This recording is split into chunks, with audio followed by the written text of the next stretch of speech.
Jake Morrison pressed his face against the shuttle window and watched the alien world grow larger below him. His heart hammered in his chest. After 3 months of travel through space, he was finally here. The planet Velkara stretched beneath the shuttle like a painting made of purple oceans and green continents. Massive crystal structures rose from the water, catching the light of twin suns and throwing rainbow reflections across the clouds. "First time seeing an alien homeworld?" asked the woman sitting next to him. Ambassador Helen Price had kind eyes but a serious face. She had done this job for 20 years, meeting aliens and making peace. Jake trusted her completely. "Yes, ma'am," Jake said. He was 32 years old, a commander in Earth's Space Corps, and he had studied alien biology his whole adult life. But studying pictures and actually being here were two very different things. "You were chosen for this mission because you're good with people. Aliens are just people too, Jake. Just remember that." The shuttle began its final descent toward the floating palace. Jake could see it clearly now. It looked like someone had carved a castle from a single enormous diamond. The palace hung in the air above the purple ocean, held up by technology Jake didn't understand. Bridges of light connected different towers. Gardens grew on platforms that should have fallen, but stayed perfectly still in the air.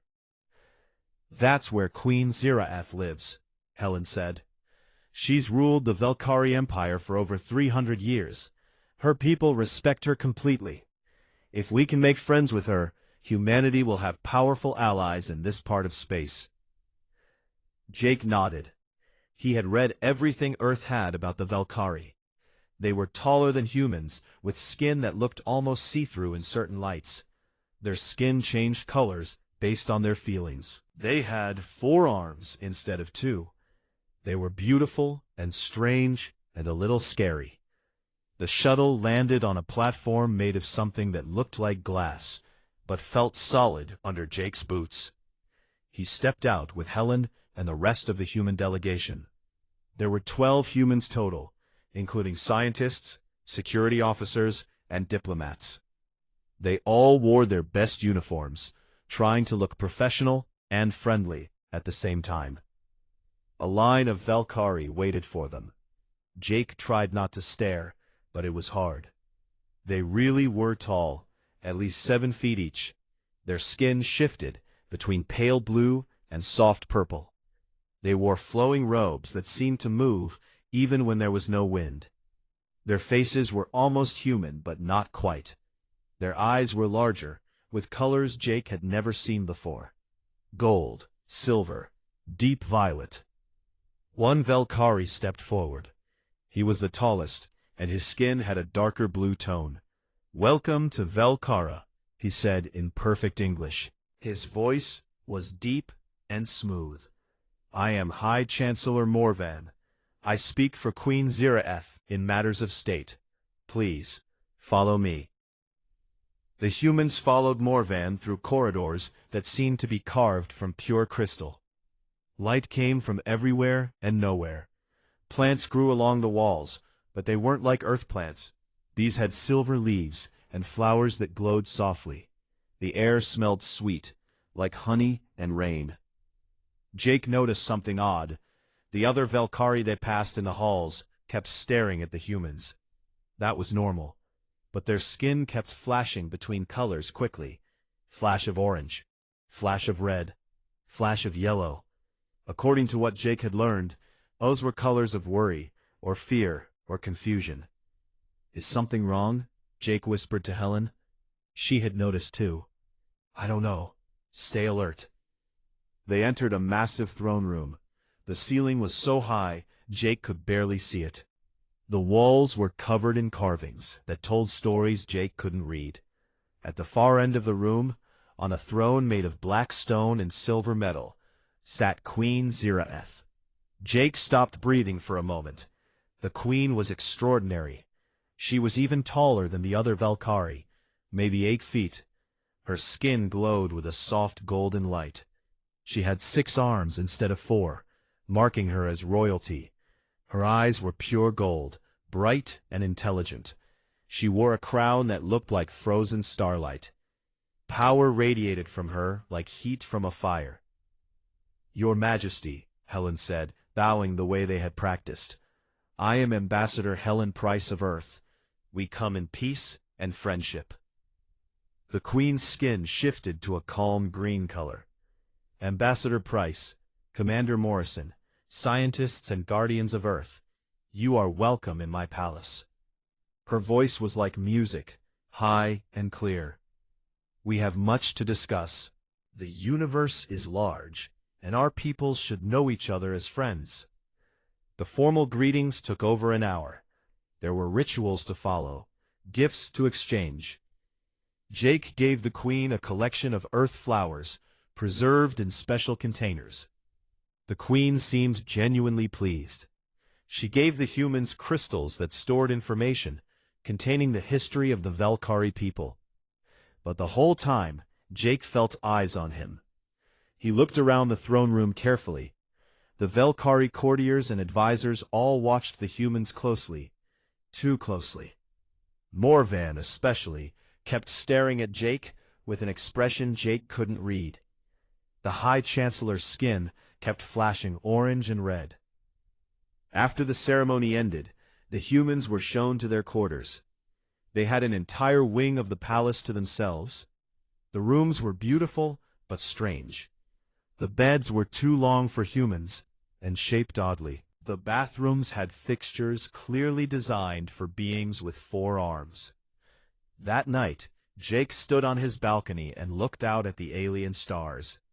2 moons hung in the sky, both smaller than Earth's moon, but much closer. The purple ocean below reflected their light. In the distance, Jake could hear sounds like singing. Velkhari music, he guessed. Helen came to stand beside him. "What do you think?" she asked. "I think something's wrong," Jake said honestly.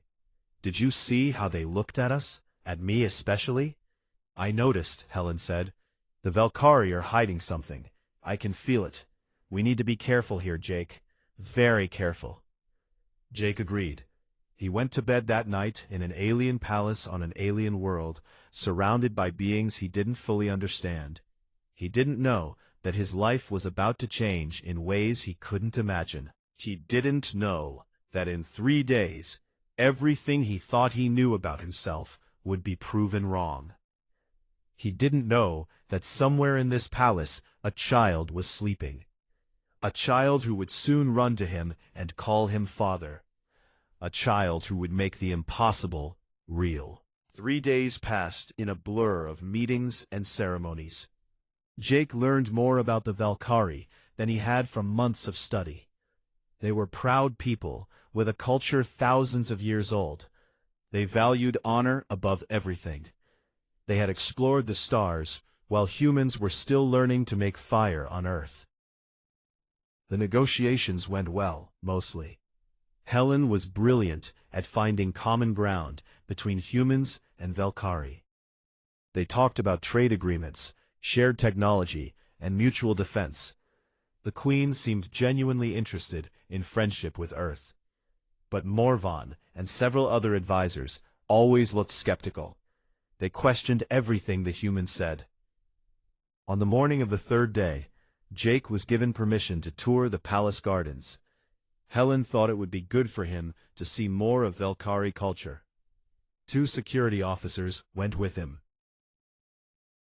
Lieutenant Dan Carter and Sergeant Amy Rogers were good people, professional and alert.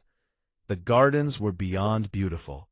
They filled an entire floating platform attached to the main palace by bridges of light. Flowers grew in impossible colors. Trees had silver bark and leaves that chimed like bells when wind touched them. Water flowed upward in some fountains, defying gravity. The air was warm and smelled like 100 different perfumes mixed together. Jake walked slowly through a path lined with bushes that had blue flowers. He touched one gently. The flower pulsed with light at his touch, as if saying hello. He smiled. Maybe humans and Velkhari weren't so different. Both species could appreciate beauty. Both could create art. That was when he heard the laughter. It was high and sweet, the unmistakable sound of a child playing. Jake looked up and saw movement through the flowering vines ahead. Someone small was running through the gardens, clearly playing some kind of game. "Should there be a child here?" Amy asked quietly. She had her hand near her weapon, not threatening, but ready. "I don't know," Jake said, "but it sounds like they're having fun." The child burst through the vines onto the path. Jake got his first clear look and felt his breath catch. The child was definitely Valkyrie, but smaller, maybe the size of a human 5-year-old. The child had 4 small arms and skin that glowed with a soft golden color, the same gold as the queen's eyes. The child wore simple clothes, a tunic and pants that allowed easy movement. The child stopped running and froze. Those golden eyes locked onto Jake. For a long moment, nobody moved. The palace guards who had been following the child at a distance saw the humans and immediately tensed. Their hands went to weapons that looked like staffs, but probably did much worse than hitting. Jake raised his hand slowly, showing he meant no harm. "It's okay," he said gently to the child. "We're friends." The child's face changed. The golden eyes went wide. The small mouth opened in surprise. And then the child's face lit up with pure joy. The kind of joy a kid shows when they see their parent after a long day. Complete trust, complete love, complete recognition. "Father," the child shouted in perfect English. Before Jake could process what was happening, the child ran straight toward him. The palace guards shouted and started to move forward, but they seemed confused about what to do. The child was clearly important. They couldn't just grab the child roughly, but they also couldn't let the child reach the unknown human. The child was faster. Small arms wrapped around Jake's leg in a tight hug. The child looked up at him with those golden eyes, full of happiness. "I knew you'd come back," the child said. The voice was musical, like all Valkyrie voices, but higher, younger. "Mother said you might not, but I knew. I always knew." Jake stood frozen. His mind couldn't make sense of this. He had never been to this planet before this week. He had never met any Valkyrie until 3 days ago. He had definitely never met this child. It was completely impossible. "Kid, I think you have me confused with someone else," Jake said gently. He didn't want to hurt the child's feelings, but this was clearly a mistake. The child shook their head firmly. "No, you're my father. I know you are. I can feel it." The child pressed a small hand against Jake's chest, right over his heart. "Here, I feel it here." The palace guards reached them, but before they could do anything, more footsteps came running. Fast, urgent footsteps. Jake looked up and felt his heart stop. Queen Ziraeth herself was running toward them. Running. A queen who moved with perfect dignity in the throne room was actually running through her own gardens. Her 6 arms moved in agitation. Her skin had gone completely white, pure white like snow. Behind her came Morvan and a dozen other high-ranking Valkyrie. They all looked shocked. Their skins flashed between white and red and orange so fast it was like watching lightning. The queen reached them and stopped. She stared at Jake and the child with an expression Jake couldn't read. Her mouth opened, but no sound came out. She tried again. "Chiron," she said finally, her voice shaking. "Step away from the human." The child, Chiron, held on to Jake tighter. "But mother, it's father. He came back. You said he might not, but he did." "Chiron, please." The queen's voice was gentle but firm. "Now." Chiron looked up at Jake with confusion and a little fear. "It's okay," Jake said softly. He had no idea what was happening, but he didn't want to scare the kid. "Go to your mother. We can talk more later, okay?" Chiron nodded slowly and let go. The child walked to the queen, who immediately put 2 of her arms around Chiron in a protective gesture. But the queen never took her golden eyes off Jake. She looked at him like he was a ghost, like she was seeing something impossible. Morvan stepped forward, his skin bright red with anger. "What is the meaning of this? What trick have you humans played? What technology have you used to deceive the prince?" "Prince?" Dan said quietly behind Jake. "The kid's a prince?" Jake raised his hands again. "I don't know what's happening here. I've never met this child before. I've never been to this planet before. There must be some mistake." "There is no mistake," said an old Velkari woman who stepped forward from the group. She was shorter than the others, and her skin was a faded purple, showing her age. "I am Elder Physician Sorelin. I have served the royal family for 200 years. Velkari children recognize their biological parents through genetic resonance. It is instinct. It is never wrong." The words hung in the air, like a bomb about to explode. Jake felt dizzy. "That's impossible. I don't have any children, especially not alien children. I've never even been off Earth until this mission." Sorelin looked at him with ancient, knowing eyes. "And yet Prince Kyren recognized you as his father. This has never been wrong in 10,000 years of Velkari history. Never." The queen finally spoke again. Her voice was barely a whisper, but in the shocked silence, everyone heard it clearly. "6 years ago, I met a human man on a distant world. I spent 3 weeks with him. He looked exactly like you, Commander Morrison. He sounded exactly like you. He moved exactly like you." She pulled Kyren closer. 9 months later, I gave birth to Kyren, my son, my heir, who is half human and half Velkari. Jake's legs felt weak. The garden seemed to spin around him. "That's impossible," he repeated. 6 years ago, I was on Earth. I can prove it. There are records, documentation." "I know," the queen said. "I have already checked. My intelligence network is quite thorough. Commander Jake Morrison was on Earth 6 years ago. He never left the solar system until this mission." She paused. "But the man I met called himself Cole Bennett, and he looked exactly like you." The silence was total. No one knew what to say. The impossible had just become real. A Velkari prince had recognized a human he had never met as his father. And somewhere in the past, that human had been there, but also hadn't been there. Jake looked down at little Kyren, who watched him with hope and confusion in those golden eyes. And Jake knew, somehow, that his life had just changed forever. They moved the meeting to a private council room deep in the palace. The room was smaller than the throne room, but still impressive, with walls that showed moving images of Velkari history. Only the most important people were allowed inside.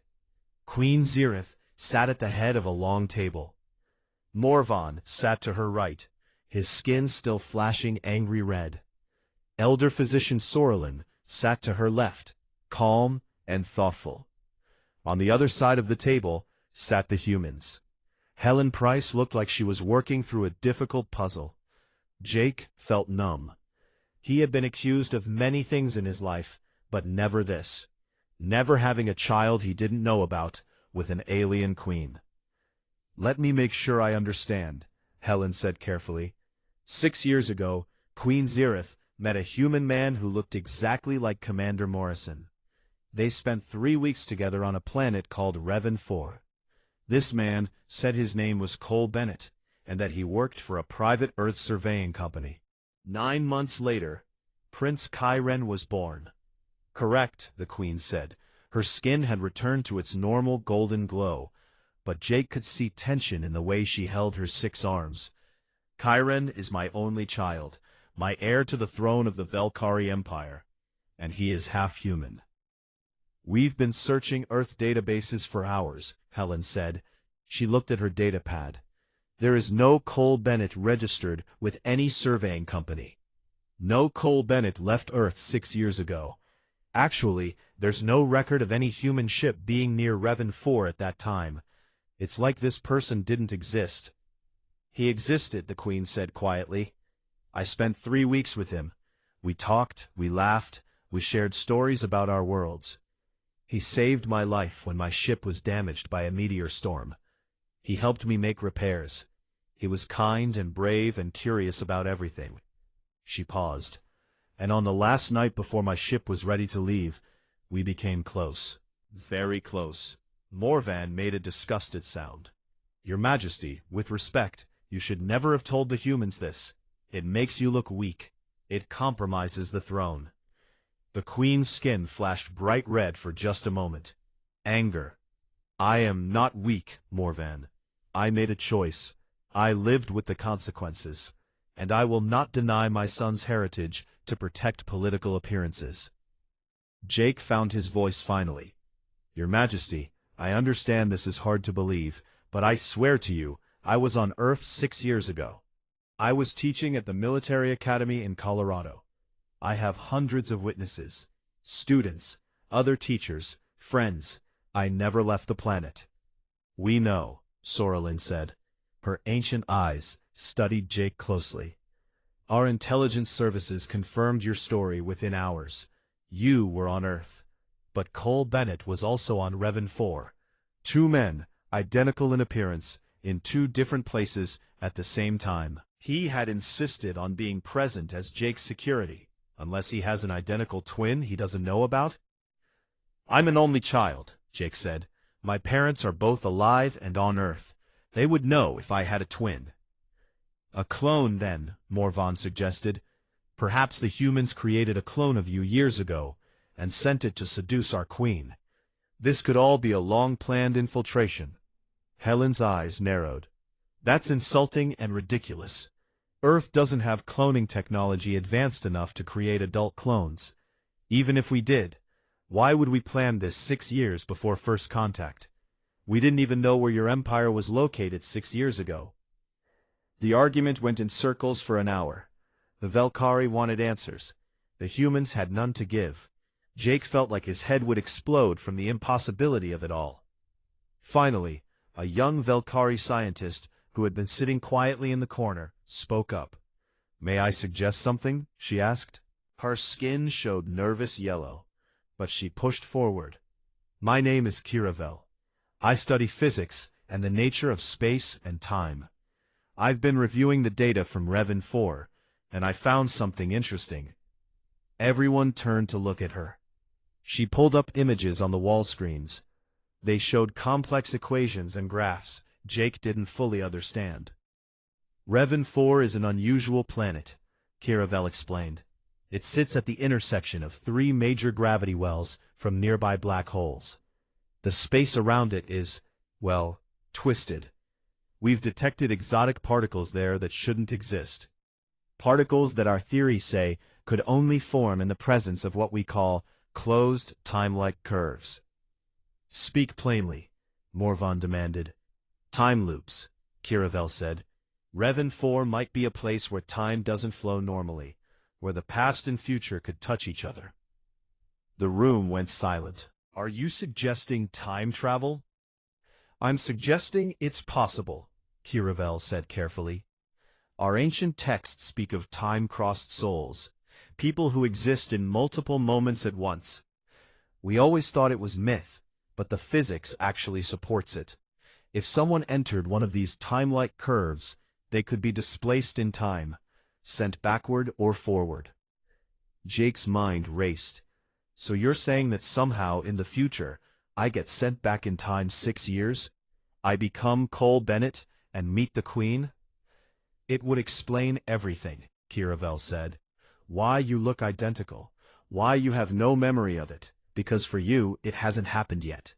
Why Prince Kyren recognized you through genetic resonance. You are his father. You just haven't become his father yet, from your perspective. Soralin nodded slowly. It fits with our understanding of genetic recognition. The child's instincts don't care about linear time. Therefore, the child knows. This is insane, Morvan said. But he sounded less certain now. Time travel is theoretical, unproven. So was faster than light travel until we invented it, the Queen said softly. She was looking at Jake with an expression he still couldn't read. Could it be true? Could you really be Cole? I don't know, Jake said honestly. His voice shook. I don't know anything anymore. If this theory is right, then somewhere in my future, I'm going to be sent back in time. I'm going to meet you. I'm going to— He couldn't finish the sentence. You're going to help me, the Queen said. You're going to save my life. You're going to make me laugh for the first time in years. You're going to give me the greatest gift I've ever received. She looked toward the door, where Kyren was being watched by guards. My son. Helen pulled up something on her datapad. Your Majesty, if Commander Morrison truly is going to be sent back in time in the future, we need to be very careful. Temporal mechanics are dangerous. Any change could create paradoxes. What are you suggesting? The Queen asked. I'm suggesting that if this is true, if this is really what happened, then we can't stop it from happening. If we try to prevent Jake from going back in time, Kyren might never be born. The timeline could collapse or rewrite itself. The weight of that statement settled over everyone. Jake felt sick. You're saying I don't have a choice. I have to go back in time because I already did. If the theory is correct, yes, Helen said. She looked sympathetic but firm.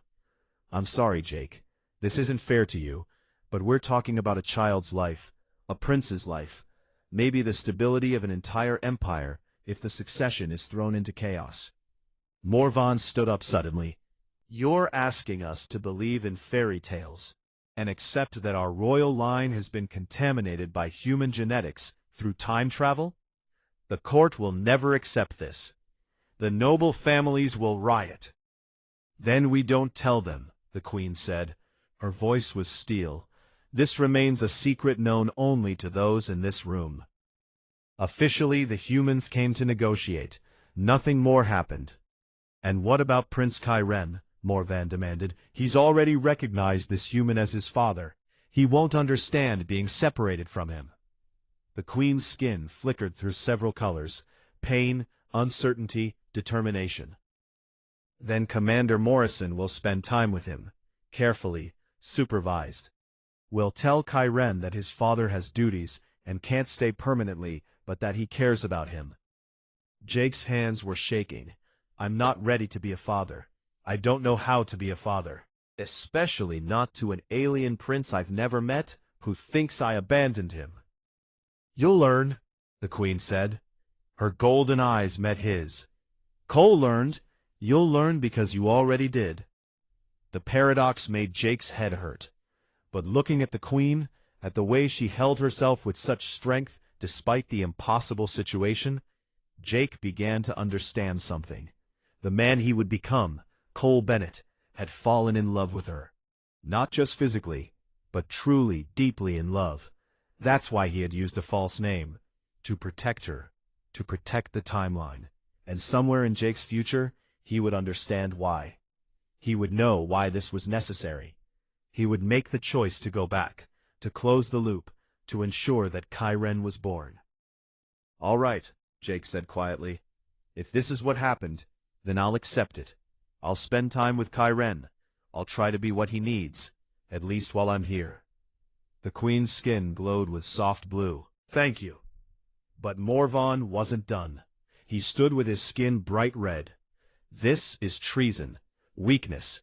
The court will destroy you for this, Your Majesty, and I will help them. He stormed out of the room. The threat hung in the air like poison. A conspiracy was forming, and Jake realized that the danger wasn't just theoretical paradoxes and time loops. It was political power, and people who saw Kyren's human heritage as a weapon to use against the Queen. The next 2 weeks were the strangest of Jake's life. During the day, he continued diplomatic work with Helen and the rest of the human delegation. They negotiated trade agreements and technology-sharing programs. On the surface, everything looked normal, but underneath, tension grew like a storm, building on the horizon. In the evenings, Jake spent time with Kyren. The first few meetings were awkward. What do you say to a child who believes you're their father when you've never met them before. But Chiron made it easy. The kid was smart, curious, and full of energy. They played games in the gardens. Jake told Chiron stories about Earth. The boy told Jake about Velkari history and customs. "Mother says you're very busy," Chiron said one evening. They sat by a fountain that flowed upward, watching the water climb toward the sky in defiance of gravity. "She says that's why you had to go away before. Because you had important work." "Yeah, buddy. Something like that. Will you have to go away again?" Chiron's golden eyes were full of worry. After the negotiations are done? Jake didn't know how to answer that. According to the theory, yes, he would leave. He would go back to his normal life. But eventually, the time loop would close. He would be sent back in time. He would meet Zira F on Revan 4. And after 3 weeks, Cole Bennett would leave, not knowing he was leaving behind a pregnant queen and a son who wouldn't be born for months. "I don't know what's going to happen," Jake said honestly. "But I promise you this. I care about you. That's real. That's not going to change." Chiron seemed satisfied with that answer. He leaned against Jake's shoulder, and they watched the impossible fountain together, in comfortable silence. Meanwhile, Morvan was gathering support. Jake heard reports from the Queen's loyal advisors. The High Chancellor was whispering to noble families about the Queen's judgment being compromised, about how the royal bloodline had been tainted, about how Chiron was unfit to inherit the throne because of his human heritage. Some nobles agreed with Morvan. They were traditionalists who believed the Velkari were superior to all other species. The idea of a half-human prince disgusted them. But others remained loyal to the Queen. They had served her for decades and wouldn't turn on her now. The palace became divided. Jake could feel it when he walked the halls. Some Velkari bowed respectfully. Others turned their backs or whispered insults in their own language. The Queen's skin stayed a calm green in public, but Jake noticed it flickering sometimes when she thought no one was watching. She was scared. Kiravel, the young scientist, continued studying the temporal mechanics. She came to Jake's quarters one night with her datapad full of new calculations. "I've confirmed it," she said. Her skin showed excited yellow, mixed with nervous orange. "There's a temporal anomaly building in this region of space. It's centered approximately 3 light-years from here. In 2 weeks it will reach peak strength. That's when a stable time-like curve could form." "A time portal," Jake said. His mouth was dry. "That's when I would be sent back." "Maybe," Kiravel said. "I can't be certain. Temporal mechanics are complicated. But if the theory is correct, if you really did meet the Queen 6 years ago, then something in the near future has to trigger your journey backward. This anomaly is the best candidate." "What causes it?" Jake asked. Kiravel showed him readings that looked like chaos. "I'm not sure. High-energy events can sometimes trigger temporal distortions. A ship explosion, a weapon discharge, maybe even a particularly powerful energy shield at the right frequency. The conditions have to be exactly right." Jake thanked her, and she left. He sat alone in his room, staring at the alien stars through his window. In 2 weeks, maybe less, something was going to happen. Something that would send him spiraling back through time, and he had no idea what. The answer came 3 days later, and it was worse than Jake had imagined. He was in a meeting with Helen and the Queen when alarms began blaring throughout the palace. Guards rushed in, their skin bright red with alarm. "Your Majesty," one of them shouted, "High Chancellor Morvan has seized control of the East Wing. He's broadcasting to the entire Empire. He's calling for your abdication." The Queen stood immediately. "Show me." They pulled up a screen on the wall. Morvan's face appeared, larger than life. His skin was calm blue, showing complete confidence. Behind him stood at least 50 armed Velkari soldiers and a dozen noble families. "People of the Velkari Empire," Morvan said. His voice was smooth and reasonable. "For 300 years, Queen Zira F has served us well. But she has become compromised. She has allowed an alien to infiltrate our royal family. The so-called Prince Chiron is half-human, a mongrel child who represents everything wrong with our queen's recent decisions. The queen's skin flashed pure red. Rage. How dare he? Morvan continued. I call for the queen to step down peacefully. If she agrees, she and her hybrid child will be allowed to live in comfortable exile. If she refuses, I and the loyal families of Velkara will remove her by force. We will cleanse the royal line and return our empire to purity. The broadcast ended. The room erupted in chaos. Loyal guards shouted orders. Advisors argued about response strategies. Helen was already on her communicator, calling the human ship in orbit for backup. Jake only had one thought. Where's Chiron? The Queen's eyes went wide. His quarters, in the East Wing. The East Wing that Morvan had just seized. Jake was running before anyone could stop him. Dan and Amy ran with him, loyal security officers who wouldn't let their commander go into danger alone. They grabbed weapons from a guard station as they passed, human plasma pistols that were small but deadly. The palace had become a war zone. Loyal guards fought Morvan's forces in the hallways. Energy weapons lit up the crystal corridors with bright flashes. Jake ran through the chaos, dodging firefights, searching for the path to Chiron's rooms. They found their way blocked by a squad of Morvan soldiers. The Velkari were bigger and stronger than humans, but humans were faster. Jake, Dan, and Amy fought with tactics learned from years of military training. They used the environment, taking cover behind pillars and statues. They moved as a team, covering each other. It was brutal and quick. The Velkari soldiers went down, stunned by plasma fire.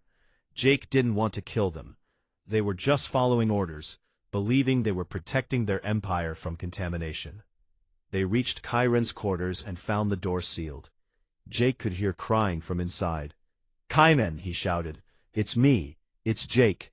Open the door." "I can't." Chiron's voice came back, small and scared. "They locked it from outside. They said I have to come with them. That mother is a traitor. That you're a demon." Jake looked at the locking mechanism. It was Velkari technology, complex and beyond his understanding. Dan started working on it with a cutting torch, but it would take too long. That's when Morvan himself appeared at the end of the hallway. He had 6 guards with him, all heavily armed. The High Chancellor's skin was calm blue, showing his confidence that he had already won. "Commander Morrison," Morvan said, "step away from the prince. This doesn't concern you. Go back to your ship and leave our world. Tell Earth that the Velkari Empire is under new management." "Not happening," Jake said. He raised his plasma pistol. "Let the kid go. This is between you and the Queen. Chiron is innocent." "The child is a symbol of our Queen's failure," Morvan said, "of her weakness, of the pollution of our bloodline. He cannot be allowed to inherit the throne." "He's a kid," Jake said. His voice was hard as steel. "A scared kid who didn't ask for any of this. You want to fight me? Fine, but leave him out of it." Morvan gestured to his guards. They raised their weapons. "I don't want to fight you, Commander. And I want the hybrid child in my custody, where he can't threaten the purity of our empire." Jake's finger tightened on the trigger. This was it, the moment where everything could fall apart. He was outnumbered, outgunned, in an alien palace on an alien world. If he started a firefight here, people would die. Maybe him, maybe Dan and Amy, maybe Chiron if a stray shot hit the door. But he couldn't walk away, wouldn't walk away, because that scared kid behind the locked door trusted him, called him father. And Jake realized with sudden clarity that he would do anything to protect his son. His son. The words felt right for the first time. Behind Morvan, the wall suddenly exploded inward. Crystal shards flew everywhere. Through the smoke and debris stepped Queen Ziraeth with 50 loyal guards. Her 6 arms held weapons Jake had never seen before. Her skin glowed pure gold with power and fury. "You threaten my child," she said, her voice carrying the weight of 300 years of rule. "You threaten my throne. You threaten everything I have built. Morvan, you have made a grave mistake." The High Chancellor's confident blue skin flickered. For the first time, orange worry showed through. He had expected the Queen to be trapped in the throne room, surrounded by his forces. He hadn't expected her to fight through her own palace like a warrior. "Kill them," Morvan ordered his guards. "Kill them all." The battle that followed was chaos.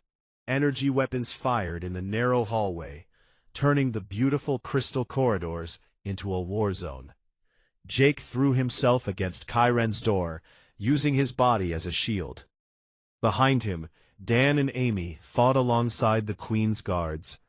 The humans were smaller than the Valkyrie, but they were trained fighters who knew how to use that to their advantage.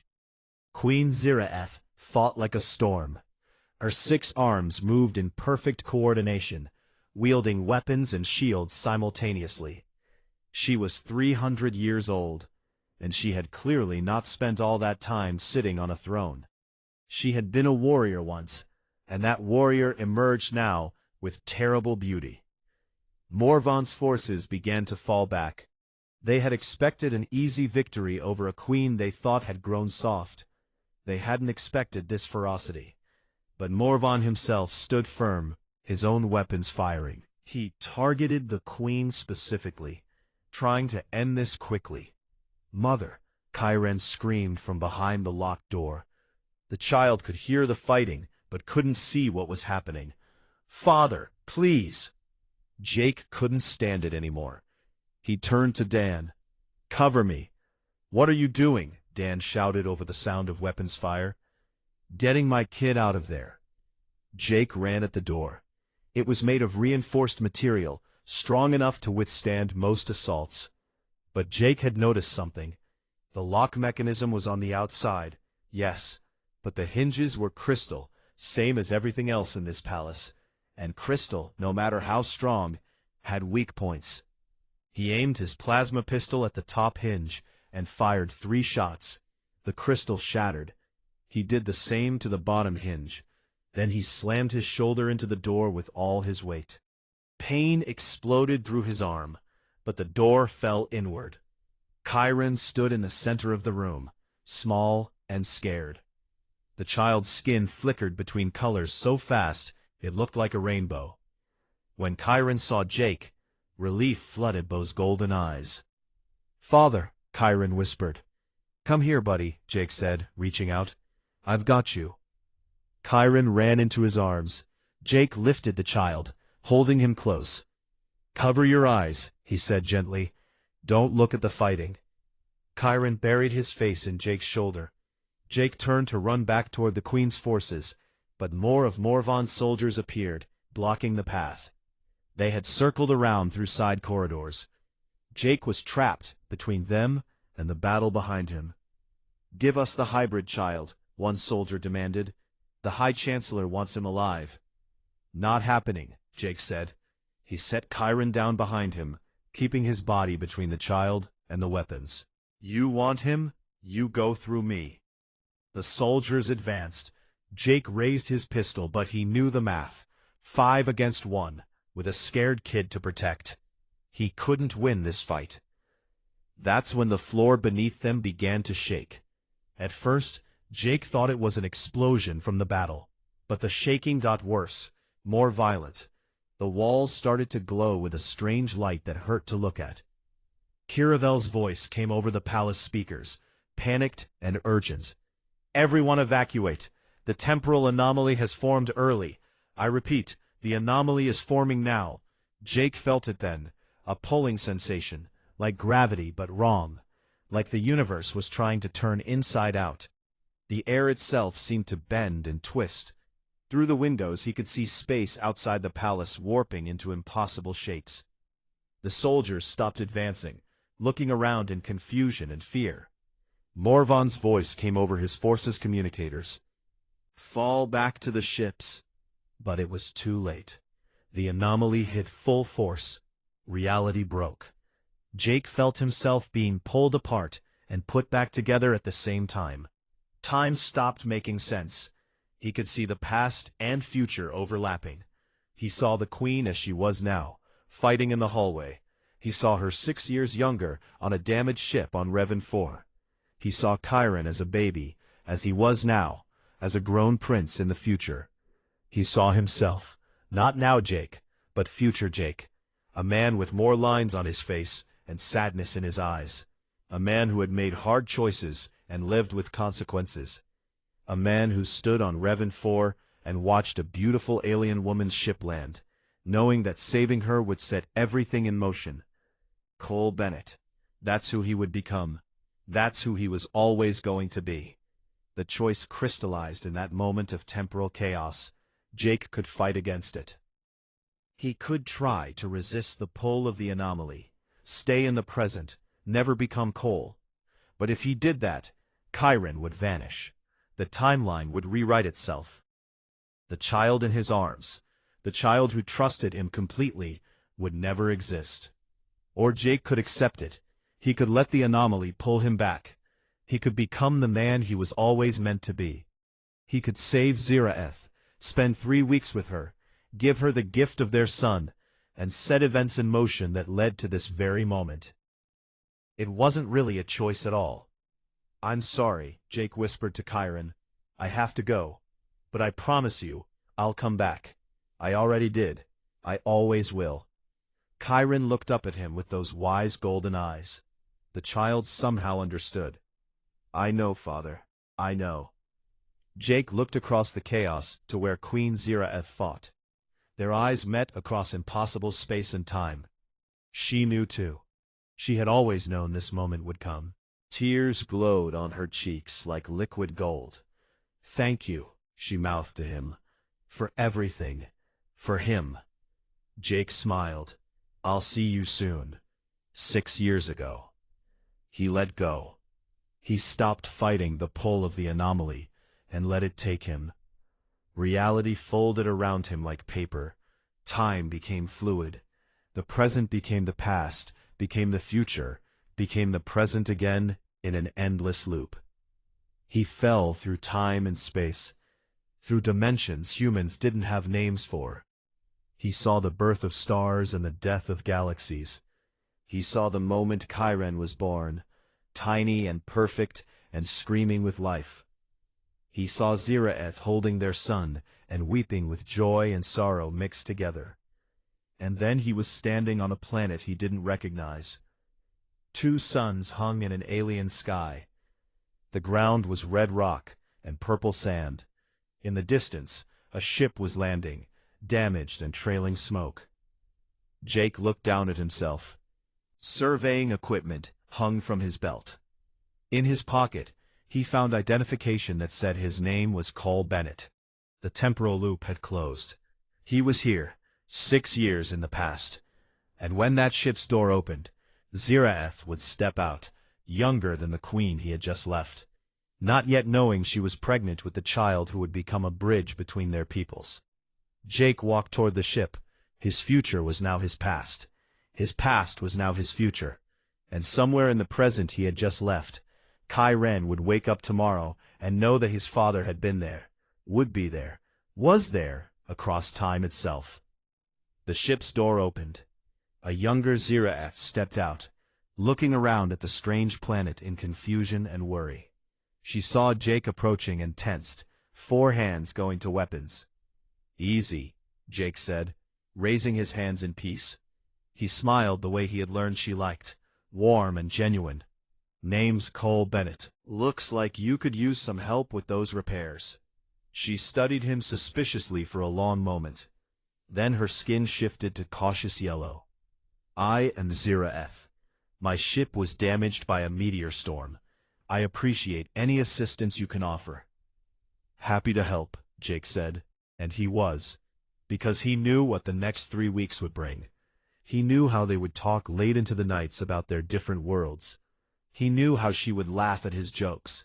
He knew how on the last night they would share something beautiful and perfect that would create new life. He knew he would have to leave. He would have to walk away, using a false name to protect her and the timeline. He would have to let her return to her empire, believing she would never see him again.